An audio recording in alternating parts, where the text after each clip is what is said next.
Prezados alunos, aqui é o professor Marcelo Caramuru. Vamos começar a nossa sexta aula de sistemas operacionais. Ok? Então, esse capítulo nós vamos falar sobre concorrência, capítulo 3 do livro do Francis Behringer e Luiz Paulo Maia. Bom, gente, vamos começar fazendo então um comparativo entre sistemas monoprogramáveis e multiprogramáveis. O sistema monoprogramável, então, considerando aqui uma linha de tempo, ok? Suponha que no instante zero eu comece a executar um aplicativo qualquer. Então, nesse instante de tempo aqui, ó, esse aplicativo é interrompido para a execução de uma operação de entrada e saída. Como é um sistema monoprogramável, ou seja, que só faz uma coisa de cada vez, só roda um programa de cada vez, até o fim dessa operação de entrada e saída, o processador vai ficar parado, ou seja, vai ficar ocioso, vai ficar desperdiçado, ok? Ao final da operação de entrada e saída, então, o processador volta, continua executando o programa do ponto que parou, e aí sim, o sistema operacional age dessa forma. Já no sistema que é multiprogramável, então o processador começa executando um aplicativo 1 qualquer, ok? E se esse aplicativo 1 requer uma operação de entrada e saída qualquer, essa operação de entrada e saída é executada em paralelo, enquanto o processador continua executando uma outra aplicação, ok? Que não depende da operação de entrada e saída do aplicativo 1, ok? Ao final da operação de entrada e saída do aplicativo 1, o aplicativo 1 volta para a execução e continua no processador, ok? Então, no sistema monoprogramável, ele só vai ser capaz de executar uma única tarefa por vez.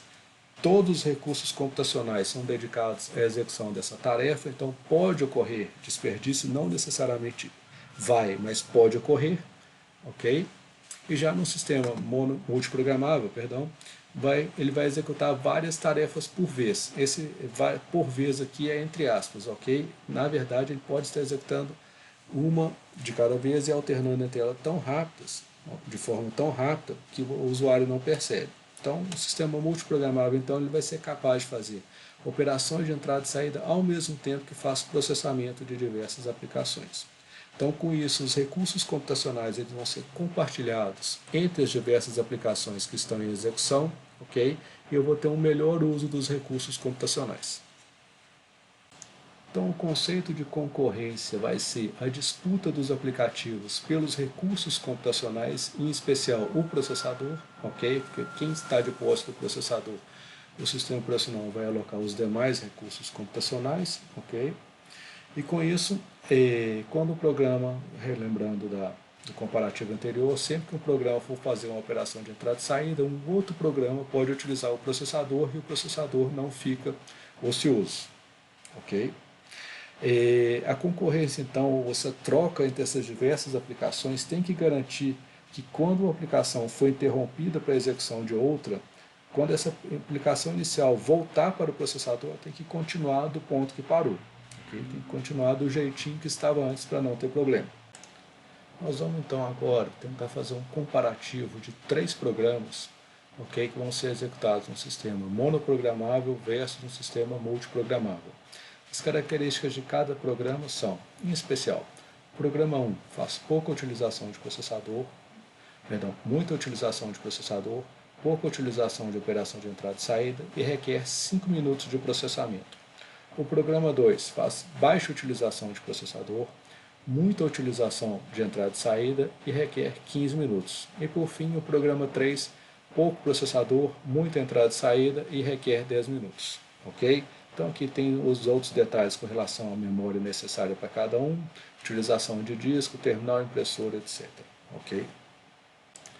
O resultado final que a gente vê é o seguinte: a utilização do processador no sistema monoprogramável foi de 17%. Por quê? Sempre que o processador é interrompido para uma operação de entrada e saída, ele fica ocioso. Então, somente em 17% do tempo ele foi ocupado. Em comparação com o sistema multiprogramável, foi de 33%, ok? Então, quase que o dobro da utilização de processador. A utilização de memória foi de 30% no sistema monoprogramável, ok? Versus 67% no sistema que é multiprogramável. Utilização de disco. E o mais importante aqui, e relevante agora, é o tempo de processamento. Então, se um era 5, o outro era 15, o outro era 10, o total de tempo em um ambiente monoprogramável é de 30 minutos. Então, se eu fizer a conta por hora, ele fez 3 programas em 30 minutos, ele vai fazer 6 programas por hora, que é a vazão desse sistema aqui, para, em média, esses programas, ok, que foram utilizados. Já se eu pegar essa mesma regra e aplicar esses mesmos programas e aplicar um sistema multiprogramável, ele vai conseguir fazer a execução em 15 minutos, ou seja, metade do tempo do sistema monoprogramável. Ok?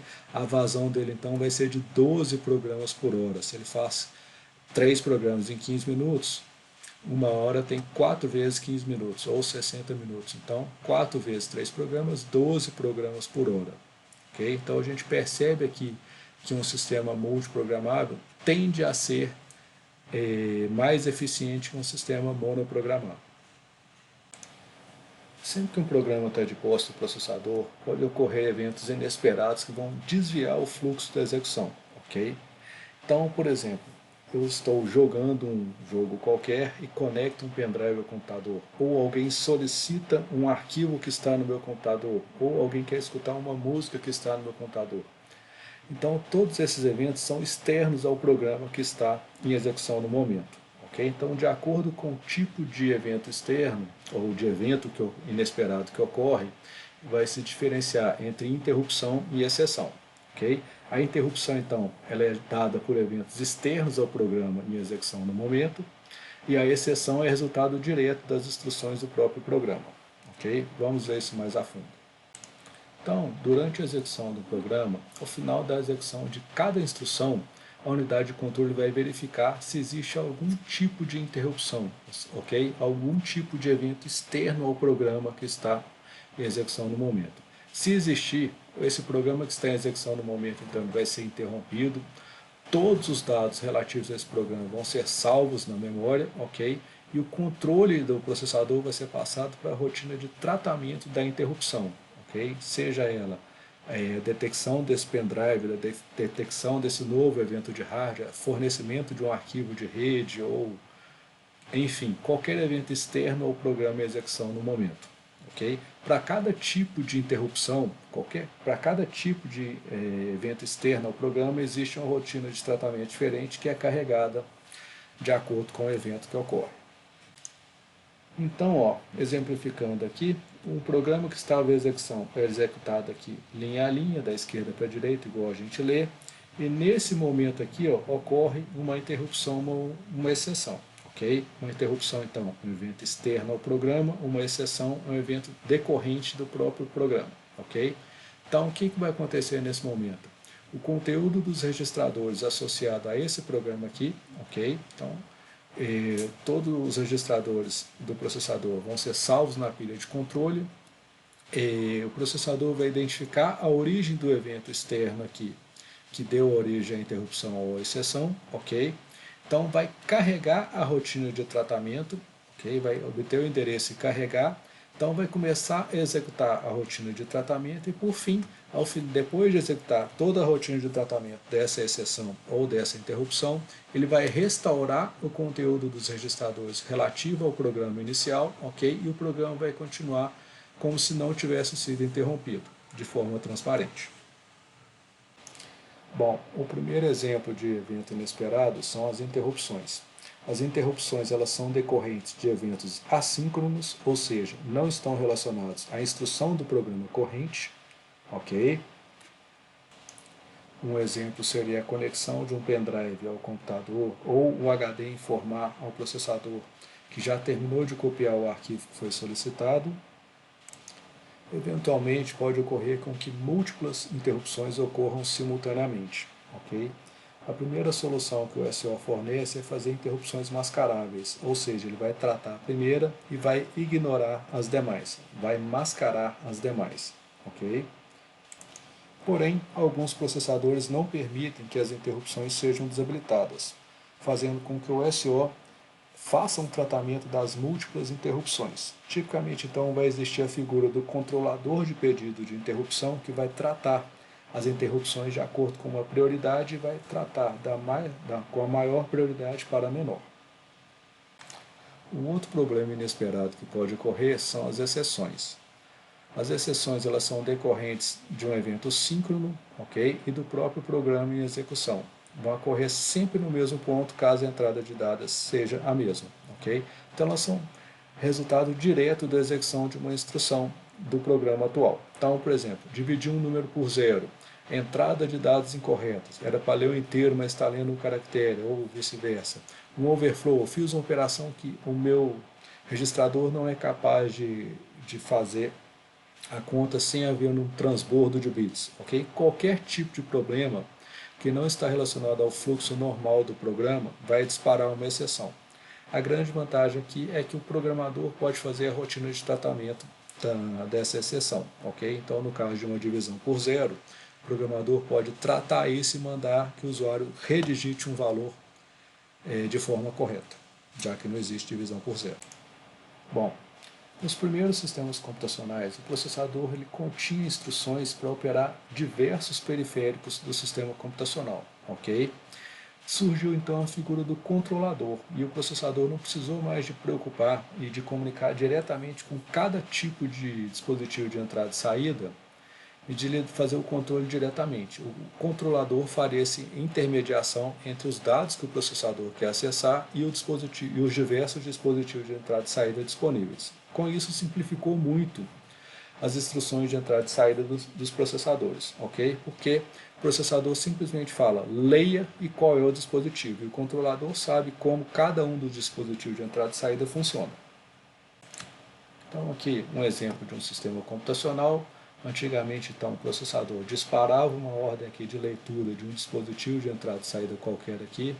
No caso aqui, vamos supor que seja uma impressora, então mandar imprimir, ele tinha instruções diretamente para mandar operações para imprimir direto na impressora, para ler arquivos direto de um HD, para ler arquivos direto da rede ou de um disquete, qualquer que seja o dispositivo de entrada e saída, ok? Surge então a figura do controlador que vai facilitar o controle de todos esses dispositivos de entrada e saída. O processador simplesmente fala leia e de qual dispositivo. O controlador vai entender como cada um daqueles dispositivos funciona. A primeira versão do controlador de entrada e saída, o processador então solicitava ao controlador qual era a operação que ele queria que fizesse, por exemplo, a leitura de um arquivo em disco, e como o processador geralmente tem uma velocidade muito maior do que um dispositivo de entrada e saída qualquer, ele ficava testando constantemente o controlador para ver se a operação já acabou para que ele tivesse acesso aos dados, ok? Então ele falava, controlador, solicita para o HD1 um arquivo X para mim. E à medida que o controlador estava providenciando o acesso ao HD1 para pegar o arquivo X, ele ficava, já acabou, já acabou, já acabou, testando continuamente o controlador para ver se já estava pronto. Quando tivesse pronto, então, o processador tirava os dados do controlador e levava para a memória principal. Na geração seguinte, em vez de ficar testando continuamente o controlador para ver se ele já terminou de fazer a tarefa, o processador passou a testar periodicamente, ou de tempos em tempos, para ver se o controlador já acabou. Então, o processador solicitava ao controlador uma tarefa qualquer, de novo, que seja para o HD1 um arquivo X, ok? E enquanto não passasse um certo período de tempo, o processador ficava dedicado a executar outras tarefas, ok? A partir de certo intervalo de tempo, ele voltava a consultar o controlador. Caso tivesse terminado, ele pegava os dados e levava para a memória principal. Se não tivesse terminado, ele voltava a executar outras tarefas, ok? E deixando o controlador trabalhar. Então já serviu para aliviar um pouco aquela espera ocupada que ocorria antes. Okay? Em vez de ele ficar testando continuamente o controlador, ele testava de forma periódica. Então a primeira forma era chamada de busy wait, essa segunda forma era chamada de poly. Continuando, a próxima melhoria então foi a entrada e saída por interrupção. Da mesma forma, o processador solicitava ao controlador a operação de entrada e saída que ele queria que fosse feita, ok? Só que o controlador não precisava mais de ser checado de tempos em tempos, de forma periódica, se ele já terminou de fazer. O próprio controlador, ao final da operação, sinalizava para o processador através de uma interrupção. Com isso, o processo ficou bem mais eficiente.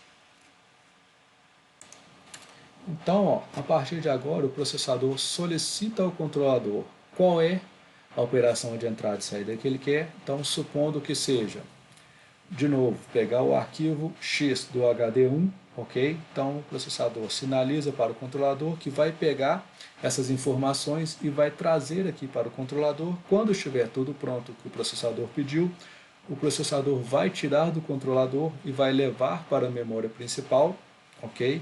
Então, melhorando a performance dos dados, o tráfego dos dados. A próxima evolução, então, é o DMA, ou Direct Memory Access, ok? Às vezes, quando o processador solicitava um volume de dados muito grande, ok, que extrapolava a memória do controlador, então toda hora o processador tinha que tirar informações do controlador para levar para a memória principal, e com isso ele era interrompido diversas vezes pelo controlador através das interrupções, ok? Surge então a figura do DMA, que vai fazer o seguinte: o processador vai mandar a solicitação para o controlador do que deve ser feito, ok? E o DMA vai sinalizar para o processador que o controlador vai usar o barramento, ok? Então, o próprio controlador vai colocar os dados na memória principal sem a influência do processador. A única coisa que o processador tem que fazer é não utilizar o barramento na hora que o controlador estiver usando, ok? Então, o DMA vai comunicar, vai fazer a comunicação do controlador com o processador para que o processador não utilize o barramento naquele instante. Então aqui, ó, simplificando o acesso à memória indireta, que é o que acontecia antes, o processador então tinha que ficar trazendo os dados do controlador para a memória principal através do barramento, ok? E com o DMA, o próprio controlador utilizava o barramento para mandar os dados sem atrapalhar, sem interromper a CPU por diversas vezes. A CPU só era interrompida no início, quando ela solicitava a operação, e no fim, para ser avisada que a operação foi concluída pelo controlador DMA. Outra evolução nessa área é o canal de entrada e saída, ok? Então, a evolução do DMA deu as bases para o surgimento do canal de entrada e saída. O canal de entrada e saída, então, ele vai ser um processador com capacidade de armazenar diversas operações de entrada e saída. Então, o canal de entrada e saída ele vai ser um processador que vai receber um programa, um conjunto de instruções de entrada e saída. Ele vai providenciar tudo, ok? Ele vai automatizar tudo que o processador pediu, ok? Para que ele seja interrompido o mínimo possível do início ao fim de todas as operações. O canal de entrada e saída, então, ele vai precisar que o processador forneça, através de um programa, quais são os dispositivos, os buffers e as eventuais ações em caso de erro, ok? Todas as operações que devem ser feitas e como deve ser feita. Então, o canal de entrada e saída vai ter controle total de qualquer tipo de operação de entrada e saída que envolva os dispositivos, ok? E só vai precisar do processador duas vezes. A primeira para receber a instrução do que deve ser feita e a segunda para sinalizar se deu tudo certo ou não, ok? E que está pronto. Então aqui a gente tem a ilustração do canal de saída. O processador então vai especificar: pega um arquivo da rede, manda um outro arquivo pelo modem, baixe uma música do HD3, copie um arquivo do HD1 para o HD5. Todas essas operações, com relação a quais buffers ou quais memórias internas do canal de entrada e saída aqui, ó, são passadas do processador para o canal de entrada e saída, que vai acionar os diversos controladores de dispositivos de entrada e saída que existem no sistema computacional, ok? Então, o canal de entrada e saída vai ser responsável por pegar aqui das memórias internas dos controladores e carregar para a memória principal. Quando tiver tudo pronto, ele vai sinalizar para o processador que está tudo pronto e que ele pode fazer o que tem que ser feito. Então, da mesma forma, o buffer vai utilizar uma área de dados na memória que vai servir para comunicar os diversos periféricos e o processador, ok? E vai servir para minimizar as diferenças de velocidade entre o processador e os periféricos. A gente sabe que tipicamente o processador é capaz de produzir dados ou de ler dados muito mais rápido que os periféricos são capazes de gravar ou de fornecer para o processador, ok? Então, processador vai ser capaz de manipular os dados no buffer, na sua velocidade, e o buffer vai ser capaz de gravar os dados nos dispositivos de entrada e saída, quaisquer, na velocidade do dispositivo, compatibilizando as diferenças de velocidade. Antes de falar de buffering, eu vou lembrar para vocês a função de um buffer, ok? O buffer, então, é aquela reserva estratégica que existe para evitar problemas. Então, no caso de um vídeo, se eu for tocar um vídeo à medida com que ele chega na minha casa, pode ser que a velocidade da internet varie e o meu vídeo chegue picado, ok? Então, alguns pacotes façam um caminho mais longo que o outro, ou mais lento que outros, então o meu vídeo fique quebrado. Todo mundo já vivenciou isso através de uma ligação via VoIP, ok? E às vezes a ligação fica truncada, ou está assistindo um show que é ao vivo, e aí fica aquela tela quadriculada e acaba irritando a gente. Então o buffer serve para evitar esse tipo de problema, ok? Então o buffer vai funcionar como? Ele vai ser uma reserva. Antes de eu pegar e começar a tocar o vídeo imediatamente a partir do momento que ele chega no meu computador, eu passo a armazenar alguns segundos desse vídeo, ok? Ou desse áudio, desse fluxo de dados qualquer que está vindo de um computador transmissor para o meu, que é o receptor no caso, ok? Então, caso a conexão varie, depois que eu armazenei alguns segundos, que seja 5, 10, 1 minuto, ok? Desse vídeo, então caso a conexão varie pouco, se eu armazenar 1 minuto de vídeo, eu posso ficar até 1 minuto sem receber dados de forma contínua, que o meu vídeo vai continuar tocando de forma fluida, sem que o usuário perceba que houve um problema na conexão. Okay. Então, no caso aqui, ó, eu tenho um exemplo de buffering, que o meu processador vai poder produzir dados, que ele vai usar o barramento e gravar na memória principal aqui de forma rápida, ok? E então esse buffer na memória principal vai armazenando tudo que o meu processador está produzindo e vai gravando de forma na velocidade do dispositivo de entrada e saída, na velocidade que o dispositivo de entrada e saída é capaz de atuar. Da mesma forma, se o processador solicitou um dado do dispositivo de entrada e saída que demora para chegar até a memória principal, ok? Então eu trago um conjunto bom de dados do meu dispositivo de entrada e saída, enquanto isso o processador está fazendo outras coisas. Quando todos os dados, ou quando um mínimo de dados chegou aqui no meu buffer da memória principal, aí sim o processador passa a trabalhar sobre esses dados. Ok? Igual o exemplo do vídeo que eu falei antes.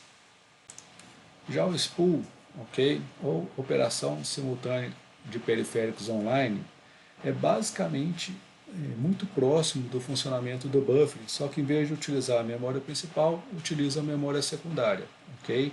Então, para evitar que um programa, um aplicativo, tenha posse de um dispositivo de entrada e saída qualquer por muito tempo, ok? De um recurso computacional qualquer por muito tempo, esse programa que quer imprimir, em vez de ele imprimir direto para a impressora e fica monopolizando a impressora, ele vai imprimir para o sistema operacional, que vai gerar um arquivo de spool, ok?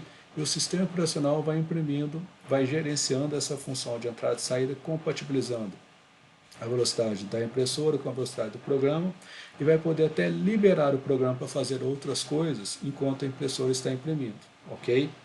Então vai criar aqui uma fila de coisas a serem impressas, no caso da impressora, e eu vou poder alterar a ordem de impressão, etc, etc, desde que eu tenha a permissão. Então, aqui, de acordo com o texto, o spooling vai permitir desvincular o programa do dispositivo de impressão, impedindo que esse programa reserve a impressora para uso exclusivo. Ou seja, outros programas também vão poder imprimir, ok? Que vai ser gravado no arquivo de spool que o SO gerencia e controla o acesso ao recurso compartilhado. Por fim, reentrância. Muitas vezes, quando eu tenho um sistema operacional multi-usuário, multitarefa, que vários usuários utilizam o mesmo código simultaneamente, ou o mesmo programa simultaneamente, em vez de eu ter várias cópias desse programa na memória ocupando um espaço necessário, ok? Eu posso ter uma cópia única principal e cada usuário ter somente os seus dados pessoais relativos àquele programa de forma distinta, ok? Ocupando menos memória. Então, cada usuário vai poder dar um ponto diverso do programa que está em execução, só que ele vai ter os seus dados pessoais. Por exemplo, vamos supor que está todo mundo trabalhando com o compilador GCC. Então, tem vários usuários trabalhando com o compilador GCC. Existe uma única cópia do compilador GCC na memória principal, só que cada usuário está trabalhando em cima do seu próprio programa, ok? E com isso economiza o uso da memória principal através do código reentrante. Tipicamente, então, o código reentrante ele é usado em utilitários, ok? Tais como editores, compiladores, linkadores, ok? E por fim, alguns sistemas operacionais permitem que o usuário desenvolva código reentrante, desenvolva aplicações que tenham código reentrante.